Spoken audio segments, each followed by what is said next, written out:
Bienvenidos una semana más al podcast sobre inversión y educación financiera, fondos de inversión y valores. Mi nombre es Eusebio Gómez, soy asesor financiero y tengo la misión de hacer las cosas de manera diferente, ayudar a muchas personas a lograr buenos resultados financieros y con ello proporcionarles el conseguir la vida que desean llevar. Si tienes cualquier duda o quieres que trate algún tema en próximos episodios, puedes enviarme un email a la dirección de correo electrónico eusgomez@gmail.com. Bueno, empezamos como siempre recordando la responsabilidad y el aviso legal. El contenido de este podcast tiene exclusivamente fines informativos y divulgativos. En ningún caso debe interpretarse como una recomendación personalizada de compra, venta o mantenimiento de valores, fondos de inversión o cualquier otro instrumento financiero mencionado. La publicación de este podcast es a título personal. Las opiniones expresadas reflejan únicamente el punto de vista del autor en el momento de su emisión y pueden cambiar sin previo aviso. Cada inversor debe analizar su situación financiera personal, su horizonte temporal y su perfil de riesgo antes de tomar cualquier decisión de inversión. El autor no se responsabiliza de las decisiones de inversión tomadas por los oyentes, siendo cada inversor el único responsable de sus propias acciones y resultados. Bien, pues sin más dilación empezamos con el episodio de esta semana, que antes de nada recordaros y agradeceros que si os gusta este podcast, pues ayuda bastante si en la plataforma donde lo estéis escuchando, ya sea iBooks, Spotify, YouTube, etcétera, pues le deis un me gusta. Y en Spotify las 5 estrellitas que siempre posicionan a los podcasts que tienen muchos me gustas y 5 estrellas en las mayores, las primeras posiciones de los rankings, y de esa manera pues podremos obtener mucha más visibilidad con este podcast. Bien, pues el capítulo de esta semana le he llamado Ser aburrido tiene su recompensa, y lo que vamos a ver en este episodio es por qué es importante mantener la convicción. Vamos a repasar varias carteras a largo plazo, cuál es su metodología inversora, diferentes estrategias, como decía, con vocación de largo plazo, cuál es su enfoque de inversión y cómo implementan esta estrategia. Antes de nada, vamos a ver un poco de filosofía inversora y por qué ser aburrido es una profesión emocionante. Bueno, para muchos inversores, comprar acciones es como buscar un tesoro intelectual. Esperan descubrir una empresa llena de valor oculto, un cofre de oro que hay que abrir y que deparará un rendimiento espectacular. Esta mentalidad casa con la teoría de la eficiencia del mercado, según la cual las acciones infravaloradas son raras y están ocultas. Descubrirlas requiere una búsqueda perspicaz o al menos una nueva mirada. Así las cosas, es fácil pensar que la inversión inteligente es buscar algo oculto y nada más lejos de la realidad. Los fondos de calidad no suelen parecerse a este tipo de tesoros ocultos. No tienen productos que prometen revolucionar el mundo. En realidad, muchas de las mejores empresas son simples negocios que han hecho bien lo que hacen durante décadas.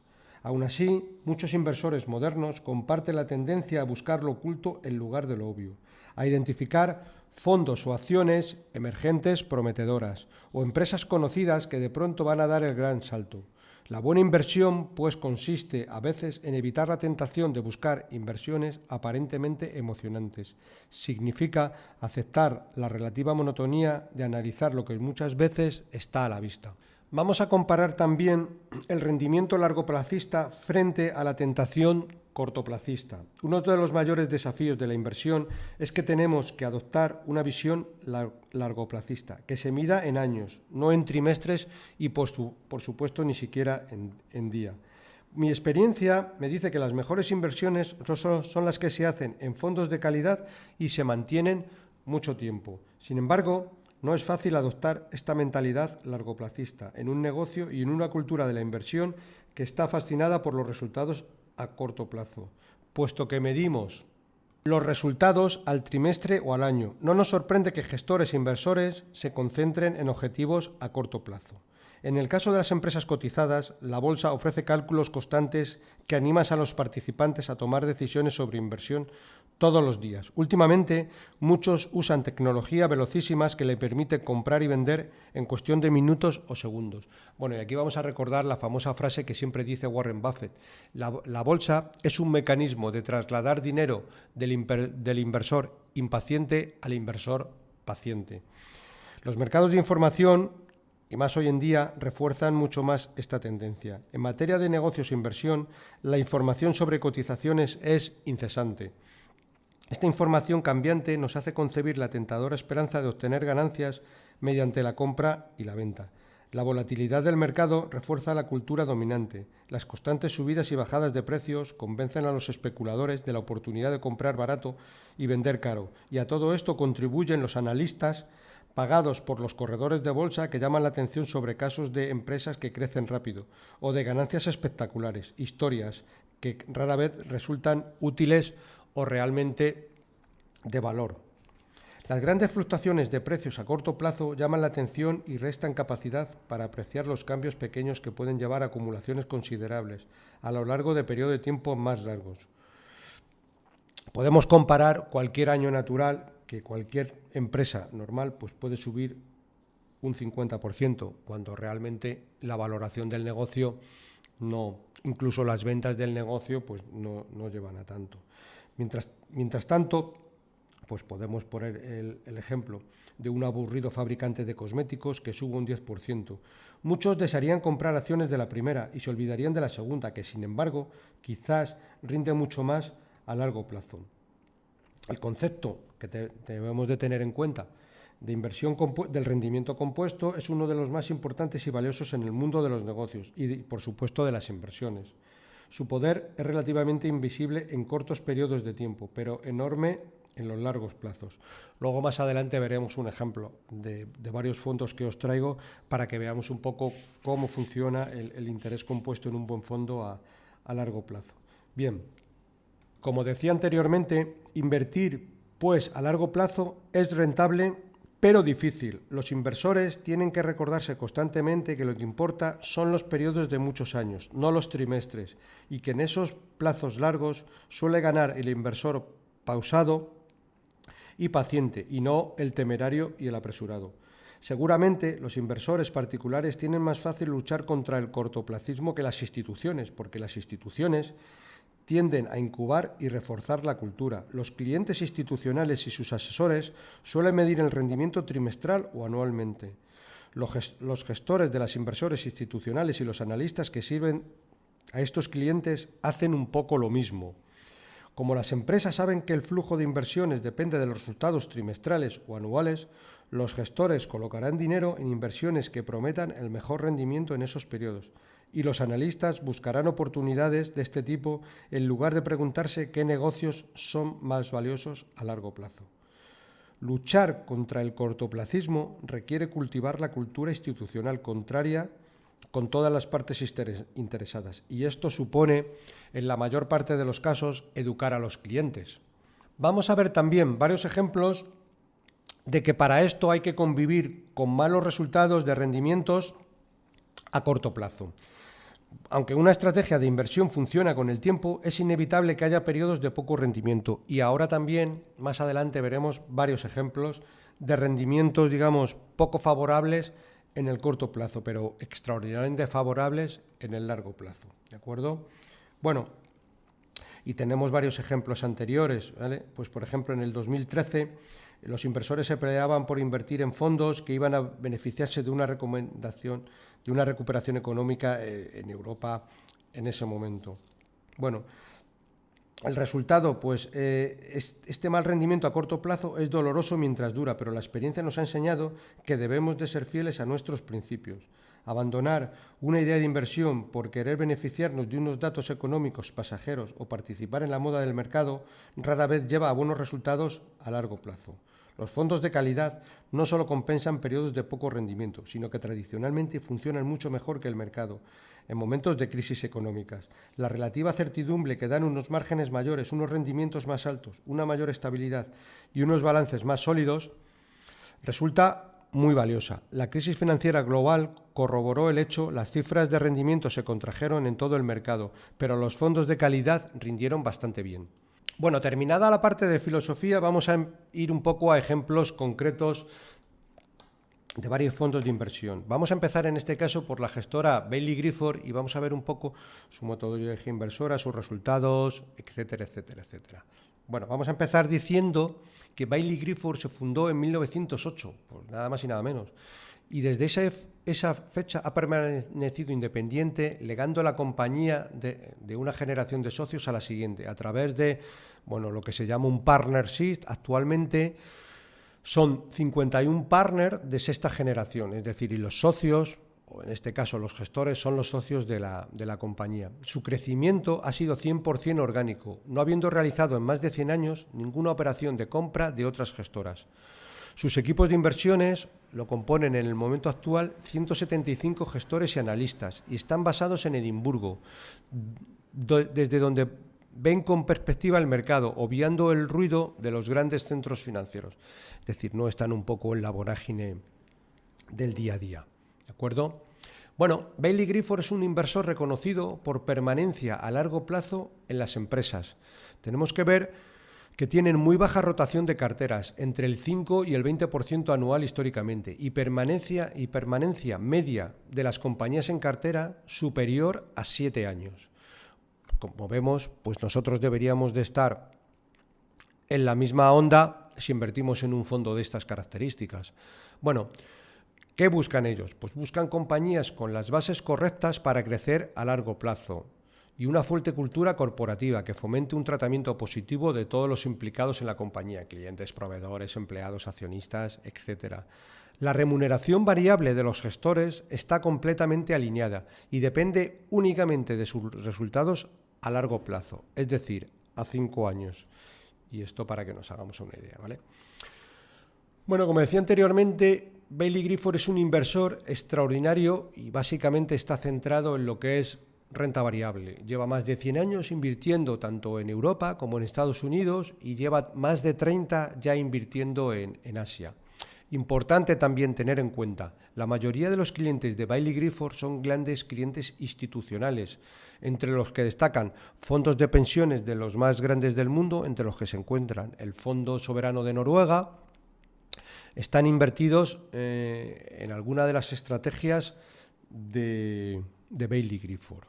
Bueno, como decía anteriormente, la propiedad es 100% de los socios y de los analistas, con lo cual no hay mejor alineación de intereses que esta, ¿vale? Bueno, Baillie Gifford también busca diversificar con diferentes perfiles académicos y en total tienen 57 perfiles distintos para promover distintos enfoques dentro del proceso de inversión. Pues tienen todo tipo de perfiles académicos en todo tipo de... para de alguna manera abarcar todo tipo de sectores, ¿eh? Bueno, vamos a ver también un poco los resultados, sobre todo las mayores caídas del fondo, y luego también veremos al final cuál es la rentabilidad histórica, ¿vale? Ellos lo que dicen es lo siguiente: obtener resultados extraordinarios a largo plazo exige ser paciente con la inevitable volatilidad a corto plazo y asumir periodos de rentabilidad relativa respecto al mercado. Y es un poco el caso en el que nos podemos estar encontrando en el momento actual en Baillie Gifford, ¿vale? Para una estrategia que busca maximizar la rentabilidad a largo plazo, la volatilidad a corto plazo es inevitable. Es importante destacar que el riesgo en términos fundamentales no es lo mismo que la volatilidad, como veremos en los fundamentales de las compañías un poquito más adelante. Adicionalmente, obtener resultados extraordinarios a largo plazo implica invertir de manera distinta al mercado.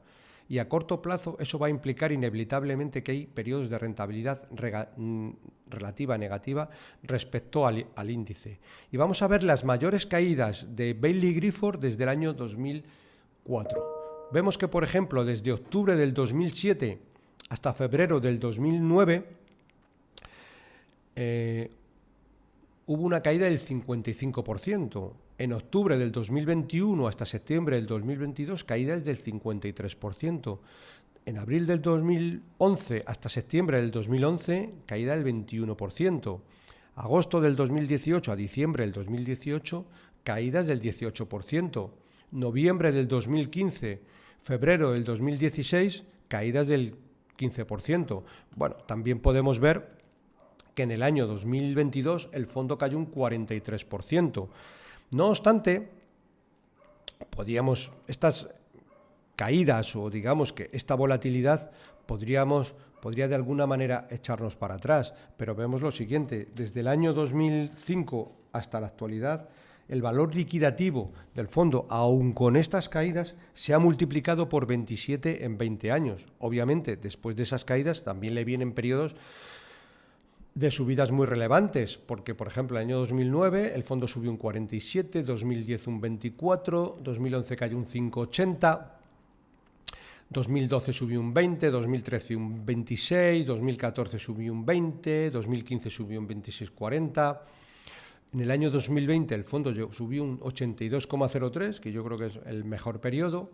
Obviamente en el año 2022 el fondo cayó un 43 y ahora llevamos 3 años de rentabilidad en positivo, pero yo creo que ni siquiera ha recuperado los máximos que tuvo en el 2021, porque en el año 2023 subió un 31, 2024 subió un 32 y en el 2025 subió un 2,57%, con lo cual estamos en un momento que se podría catalogar como bastante bueno a la hora de poder entrar en el fondo, porque, como decíamos, todavía no ha recuperado los máximos anteriores. También vemos un poco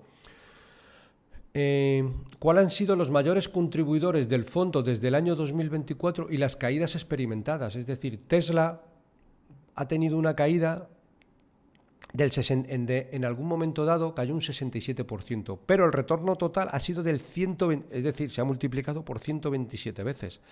Amazon en algún momento dado ha caído un 54%, pero se ha multiplicado por 109 veces. Nvidia ha caído la mayor caída fue de un 62%, se ha multiplicado por 92 veces. Hermès Internacional, la mayor caída fue de un 47, pero no ha dejado de que el retorno total haya sido que se haya multiplicado por 45. Es decir, las caídas son algo de alguna manera inevitables, pero los rendimientos a largo plazo, como vemos, son extraordinarios. Bueno,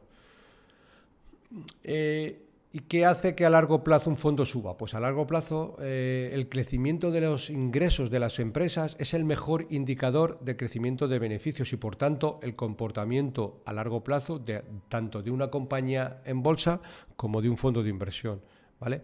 Y también comentan lo siguiente: a corto plazo los múltiplos tienen gran importancia. Los múltiplos es el precio que pagamos por una compañía. Sin embargo, tienen una influencia muy pequeña en plazos de 5 años y casi inapreciable a 10 años. Es decir, ellos lo que se basan un poco, por eso es un fondo de growth, fondo de crecimiento, en los crecimientos futuros de las empresas que tienen en cartera. Bueno, como decía anteriormente, permanencia media en el capital de las empresas es de 10 años. Es decir, Baillie Gifford, cuando compra una empresa, no la compra y la mantiene 10 meses, la mantiene mucho más tiempo. Es una cartera bastante concentrada, tiene entre 30 y 40 valores, con un mínimo de 30, y el tamaño de las posiciones se basa exclusivamente en el nivel de convicción de Baillie Gifford en la magnitud del potencial de la compañía. Puede llegar, si tienen un grado de convicción alto, pues pueden tener una exposición a esa compañía dentro del fondo del 6-7%. A nivel regional, también tienen algunas premisas, tienen que estar presentes en un mínimo de 6 países y a nivel sectorial en un mínimo de 6 sectores. Eso le hace también que ya tenga un grado de diversificación tanto en países como en sectores, digamos que bastante elevado. Obviamente tienen bastante baja rotación de la cartera, entre un 5 y un 15% históricamente, y como decía, y de media las compañías en cartera la mantienen más de 10 años. También, y recalcamos otra vez, como decía anteriormente, y esto es también lo más importante, por un lado, los gestores son dueños de la empresa y por otro lado, la retribución de los gestores está ligada a la rentabilidad de la estrategia a 5 años, no teniéndose en cuenta periodos inferiores, demostrando, obviamente, una clara alineación de intereses. Bueno, ¿cuál es su proceso de inversión? Pues el proceso de inversión se centra en contestar a 10 preguntas de 5 temas distintas. Ellos dicen, dentro de lo que es en qué industria invierten. ¿La industria está creciendo o en transformación? Y cómo en ese entorno la compañía va a poder multiplicar sus ingresos por 2 veces o más en los próximos 5 años. También se preguntan, dentro de las ventajas competitivas, ¿cuál es la ventaja competitiva en la que se basa su éxito la compañía? Y sobre todo, ¿cómo de sostenible es esta en el largo plazo? Bueno, también se fijan en la fortaleza financiera. ¿Cómo de sólidos son los ingresos y cómo se financia el crecimiento? Si se financia con generación de caja o con deuda. También se preguntan sobre el equipo directivo. ¿Tiene el talento, la visión y la capacidad de ejecución necesaria y está alineado en el largo plazo? También se fijan en la valoración. Y dice lo siguiente. Hay una significativa probabilidad de que la compañía multiplique por 2 su capitalización en los próximos 5 años. ¿Cómo podría la compañía valer 5 veces o más en un futuro? ¿Por qué el mercado no lo reconoce? Bueno, obviamente como es una gestora pues muy grande y tiene mucho volumen gestionado, pues eso también le hace tener un acceso único a los equipos directivos, que es una de las mayores fuentes de información. Proviene de la relación única que han sido capaces de construir con los equipos directivos de las compañías, donde son inversores pacientes de muy largo plazo y se centran en entender su visión, cultura y ventajas competitivas a 5 y 10 años vistas, y no en los resultados trimestrales.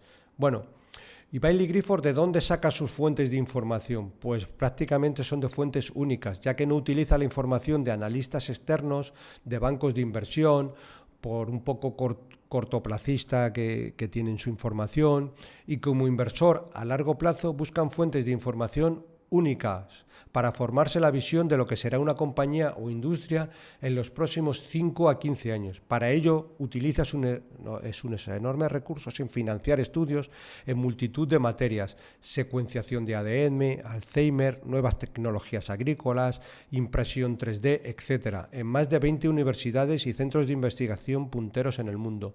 Oxford, Cambridge en Europa, Santa Fe Institute y Palo Alto Resort en Estados Unidos o Singapur en Asia.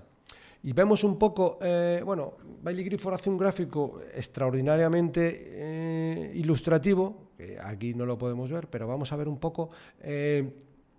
Ellos dicen lo siguiente: Baillie Gifford ha demostrado durante muchos años ser capaz de identificar con antelación los grandes ganadores del futuro y mantenerlos a largo plazo para que desarrollen todo su potencial. Vemos que, por ejemplo, la empresa Atlas Copco la mantuvo en cartera desde el año 2004 hasta el año 2018. L'Oréal la mantuvieron en cartera desde el año 2004 hasta 2020. Hermès desde el año 2004 y la siguen manteniendo en cartera. Amazon desde el año 2005.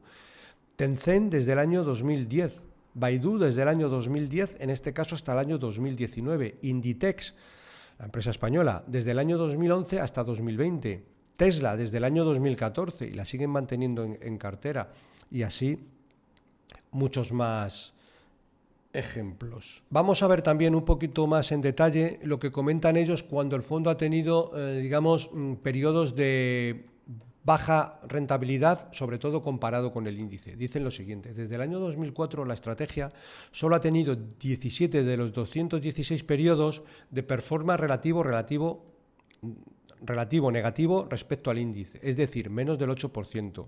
Y en el pasado, aquellas veces que esta situación se ha dado, que es un poco la que se está dando actualmente, en los 2 años siguientes el 100% de las veces ha obtenido una rentabilidad relativa positiva y de media ha batido al índice por más de 25 puntos porcentuales, es decir, 25%, que es bastante, ¿de acuerdo? Bueno, para que nos hagamos una idea de lo que es Baillie Gifford y cómo va en el largo plazo. Bueno, también hacen aquí otra comparativa, sobre todo con el índice de referencia, que en este caso es el MSCI World, y ellos lo que dicen es lo siguiente. Es decir, cómo están creciendo las ventas en el fondo. Las ventas en el fondo en los últimos 5 años están creciendo un 26,4%, cuando las ventas en el índice están creciendo un 7,2%. Bueno, lo mismo pasa un poco para los beneficios. Los beneficios en los últimos 3 años del fondo han crecido un 21,9% y concretamente lo comparan con el MSCI y ha crecido un 11,6%. Es decir, el fondo crece y las compañías que hay dentro mucho más que el índice de referencia. bueno, también hablan un poco sobre lo que invierten en investigación y desarrollo, sobre lo que lo hace el índice, y ellos invierten el 18,1% de los ingresos en investigación y desarrollo, mientras que el índice lo está haciendo un 11,5%. Como decía, 5 años de crecimiento plano en el valor liquidativo del fondo, algo inusual en esta estrategia. Sin embargo, a largo plazo, como vemos, los resultados han sido pues muy espectaculares. Bien, pues vamos con otra estrategia de otro fondo también con una vocación de muy largo plazo y interesante. En este caso vamos a hablar de Shearlen y vamos a recordar un poco las 10 reglas de oro que ellos se formulan a la hora de invertir. Son los siguientes. Buscan modelos de negocio escalables, industria en crecimiento estructural, compañías líderes en su sector, ventaja competitiva sostenible, fuerte crecimiento orgánico de ventas, baja concentración de clientes y presencia geográfica diversificada, baja intensidad de capital y alta rentabilidad sobre el capital invertido, balance sólido, cuentas transparentes y excelente gestión y gobierno corporativo.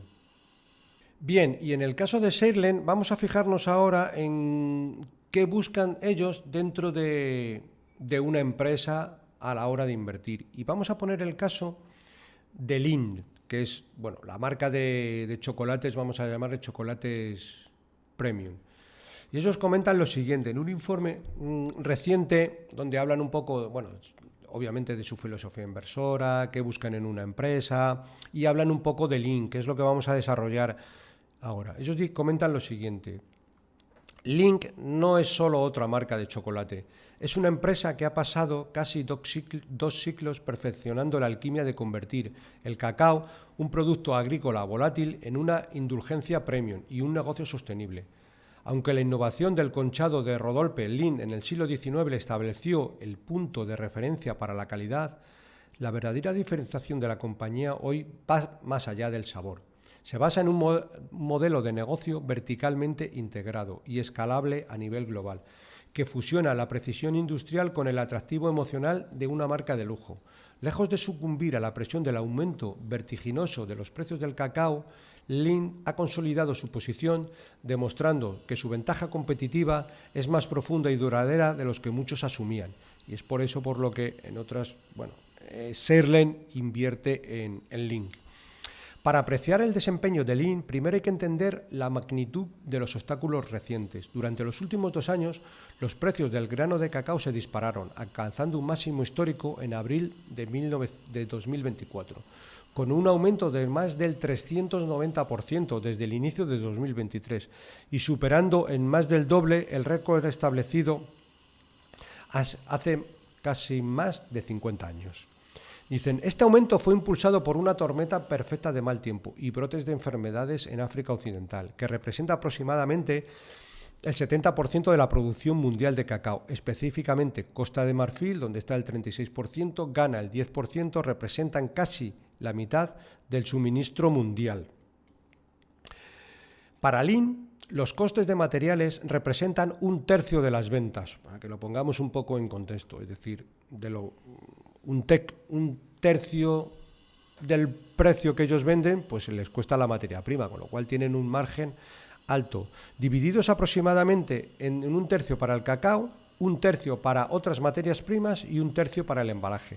Aunque ha habido deflación en otras materias primas y en el embalaje, esto solo ha compensado parcialmente los mayores costes del cacao y del azúcar. Por tanto, los fabricantes de chocolate como Lindt se han enfrentado a la difícil decisión de subir los precios para proteger los márgenes y los beneficios, a riesgo de que el volumen se desplome, o absorber estos costes y sacrificar parte de las ganancias. Lindt ha sido capaz de sortear esta situación con destreza, subiendo los precios para cubrir completamente la inflación sin destruir la demanda. Y esto lo hacen, entre otras cosas, porque es una compañía, vamos a llamarle, del segmento premium dentro de lo que es los chocolates. De forma impresionante, incluso ha ganado cuota de mercado en mercados como el de Estados Unidos. Atribuimos esto a 2 pilares claves de su ventaja competitiva: Su modelo de negocio verticalmente integrado y el poder de fijación de precios que ostentan sus marcas premios. A diferencia de muchos competidores que compran licor de chocolate procesado, Lindt mantiene un estricto enfoque desde el aprovisionamiento de granos de cacao premium de las mejores regiones del mundo hasta la producción de pasta de cacao en sus propias instalaciones de producción, pasando por el moldeado y envasado del producto terminado. Dice, a través de su programa de cultivo, Farming Program, Lindt garantiza el 100% de la trazabilidad de sus granos de cacao. En medio de la escasez de suministros de cacao y la inflación más alta de la década, controlar el proceso de producción desde el grano también ha proporcionado a Lindt una amortiguación financiero. Bueno, y habla de otros competidores que compran pasta de cacao a procesadores, como pueden ser Carly y Orcan, y subcontratan parte de ese proceso de fabricación de productores a chocolate como, bueno, a otros productores de chocolate, pero Lindt lo hacen todo ellos. Dice, al asegurar contratos a largo plazo y acumular inventario físico en sus almacenes, Lindt puede recurrir a las reservas de menor costes, que han aumentado notablemente en los últimos años. Esto retrasa el impacto de la inflación del mercado al contado en su cuenta de resultados, preservando los márgenes brutos durante más tiempo que los competidores que carecen de dichos amortiguadores. Además, el procesamiento interno elimina los márgenes cobrados por los intermediarios de terceros durante el periodo de volatilidad. ¿Qué aprecian en Shearlen y por qué invierten en Lindt? Pues sobre todo por su poder de fijación de precios. Lindt define el mercado de chocolate en premium con un precio un 50% superior a la media del mercado. Si bien el mercado global del chocolate tiene un valor de 130.000 millones, el segmento premium representa el 20%, aunque Lindt posee solo una cuota del 5% del mercado global, es líder en el chocolate premium. Con un objetivo de crecimiento orgánico anual entre el 6 y el 8%, la compañía aspira a una cuota de mercado global de entre el 8 y el 10% a medio y largo plazo.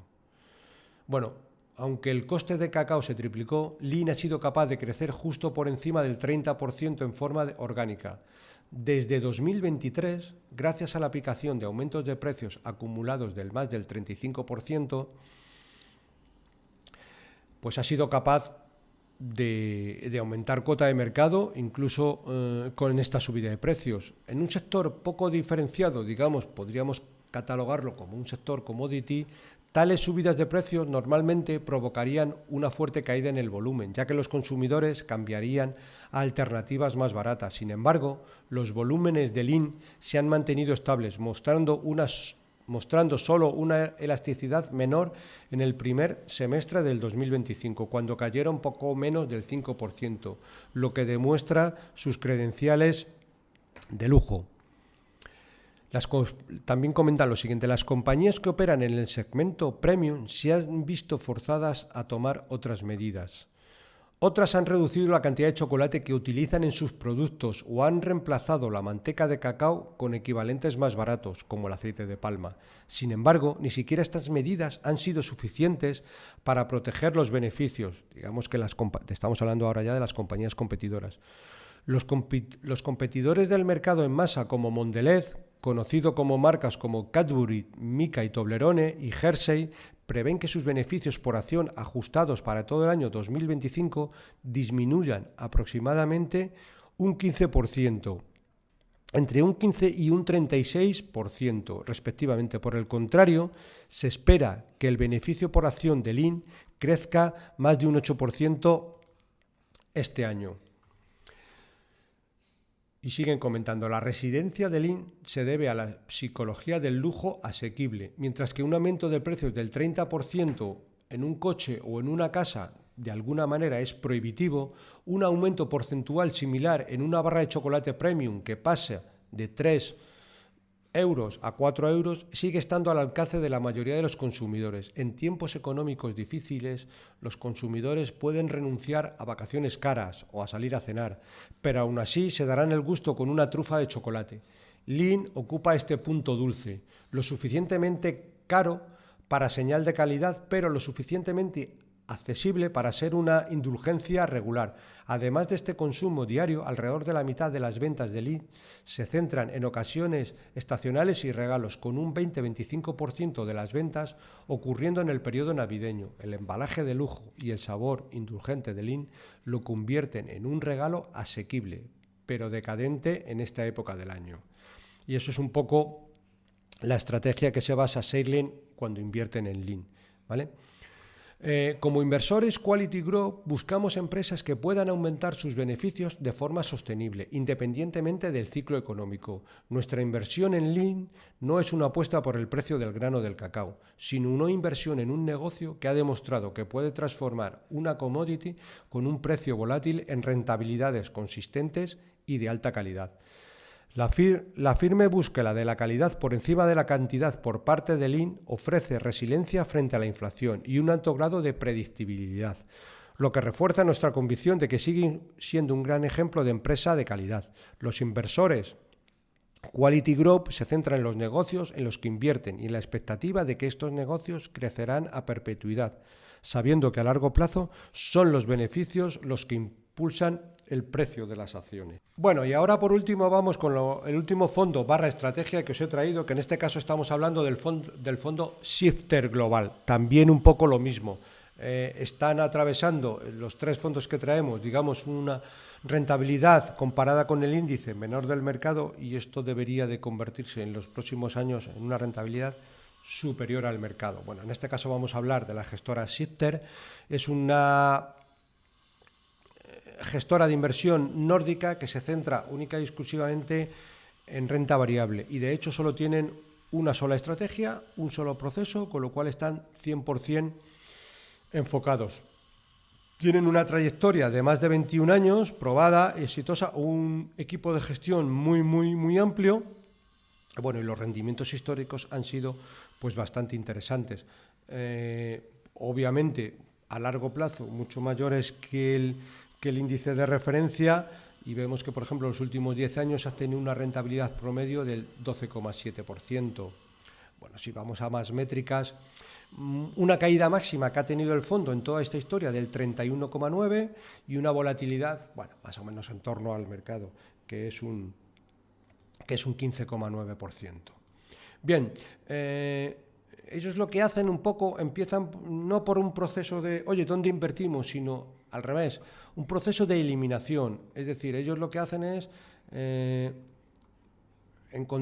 comentan lo siguiente: encontrar un negocio verdaderamente de alta calidad requiere decir no a más del 99% del tiempo. Ellos empiezan, digamos que ellos hacen un proceso que ellos llaman eliminación, es decir, empiezan a eliminar compañías dentro de todas las que hay listadas que no les interesa. Empiezan por 65.000, que son las que hay listadas. Bueno, van haciendo diferentes screeners, al final por modelos de negocio, flujos de negocio, y al final llegan a centrarse en empresas fuertes a nivel mundial, 30 empresas, para que veamos un poco que el grado de... Entonces ellos lo que dicen es, oye, nosotros no elegimos empresas, prácticamente lo que hacemos es que las vamos eliminando, y llegamos a la conclusión de estas 30 empresas, que son un poco las que tienen en cartera, ¿de acuerdo?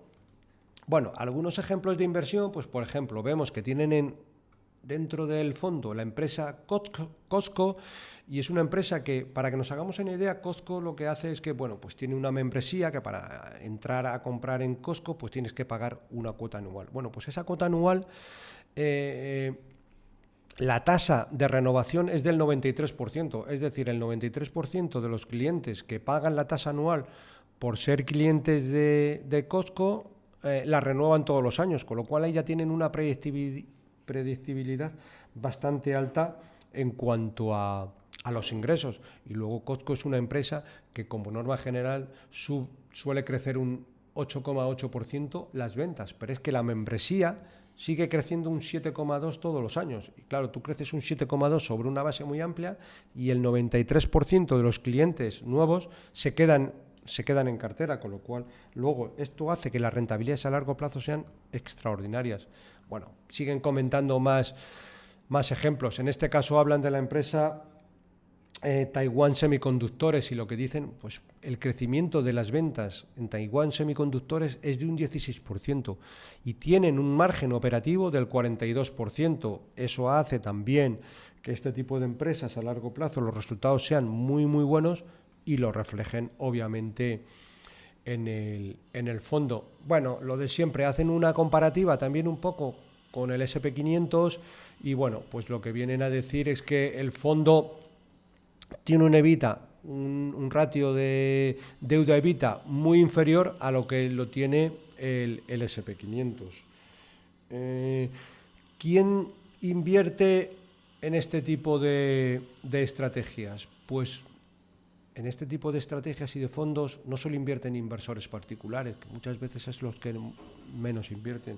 Invierten inversores institucionales de todo el mundo. Muchos family office muy grandes en todo el mundo invierten en este tipo de fondos y estrategias. También fondos de pensiones muy grandes, pues bueno, les gusta este tipo de estrategias e invierten en ellas. Bueno, y por terminar y ya por recordar, por último,